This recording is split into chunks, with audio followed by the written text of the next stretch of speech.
그레데 섬에서 그레데 교회를 인도하고 있는 디도를 향해 예수님의 죽음이 헛되지 않도록 성도들에게 성도답게 살도록 권면하고 책망하라 말씀하십니다. 12절 하나님 말씀에 우리를 양육하시되 경건하지 않은 것과 이 세상 정욕을 다 버리고 신중함과 의로움과 경건함으로 이 세상을 살고 라고 말씀하십니다. 예수님의 죽음이 헛되지 않도록 성도들은 신중하고 의롭고 경건하게 세상을 살아가라고 말씀하십니다. 신중하다라는 말은 건전한 정신, 건전한 생각, 합리적으로 자제하며 이런 뜻이고, 의롭다라는 뜻은 정당하게, 정직하고 올바르게 정당한 법을 따라 이런 뜻입니다. 또 경건하게 살라라는 뜻은 마음이나 태도가 어떤 것을 소중히 받아들이고자 하는 데 있어서 엄숙하다라는 뜻입니다. 그래서 경건한 생활이란 에베소서 5장 18절 하나님 말씀에 술 취하지 말라 이는 방탕한 것이니 오직 성령으로 충만함을 받으라고 말씀하신 것 같이 세상의 것으로 방탕하게 살지 말라 이렇게 말씀합니다.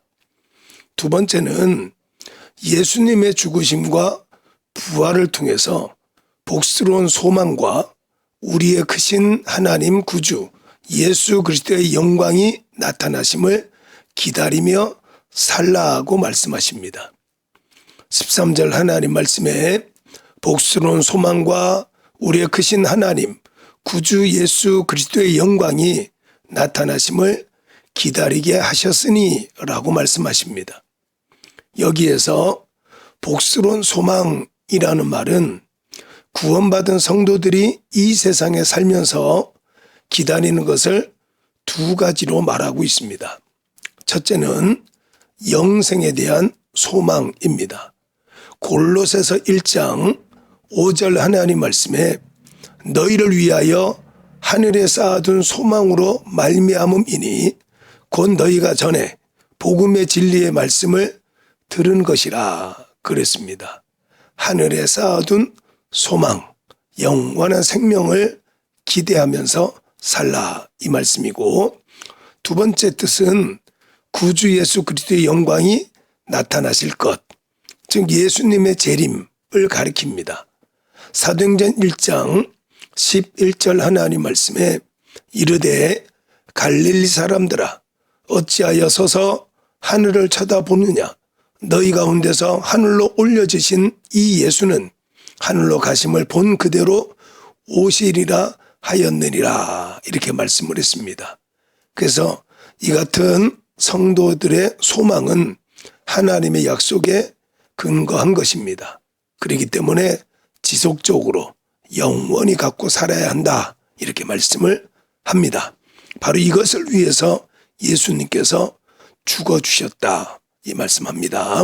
세 번째는 14절 하나님 말씀을 통해서 그가 우리를 대신하여 자신을 주심은 모든 불법에서 우리를 속량하시고 우리를 깨끗하게 하사 선한 일을 열심히 하는 자기 백성이 되게 하려 하심이라고 했습니다.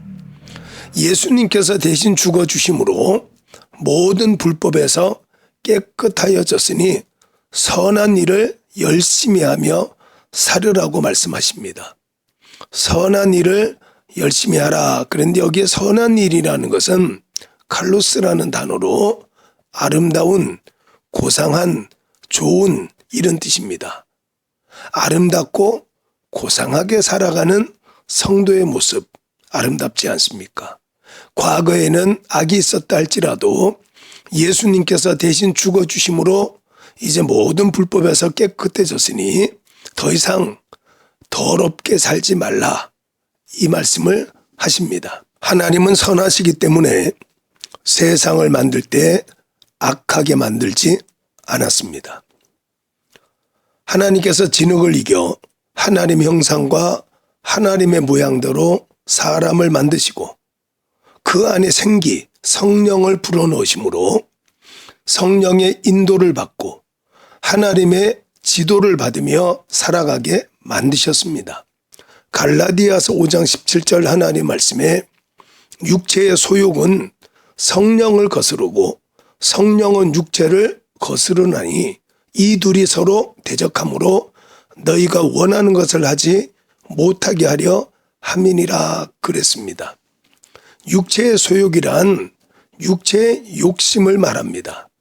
그래서 야고보서 1장 14절과 15절 하나님 말씀에는 오직 각 사람이 시험을 받는 것은 자기 욕심에 끌려 미혹됨이니 욕심이 잉태한 즉 죄를 낳고 죄가 장성한 즉 사망을 낳느니라고 말씀하셨습니다.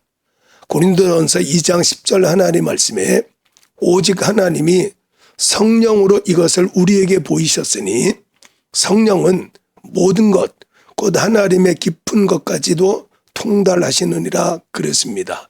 그래서 성령의 이끌림을 받고 성령을 따라 살아가면 예수님의 죽음을 헛되이 하는 삶이 아니라 하나님의 영광을 드러내는 삶을 살아갈 수 있습니다. 오늘도 하나님의 귀하신 영광이 여러분을 통해 나타나기를 예수님의 이름으로 축복합니다. 아멘.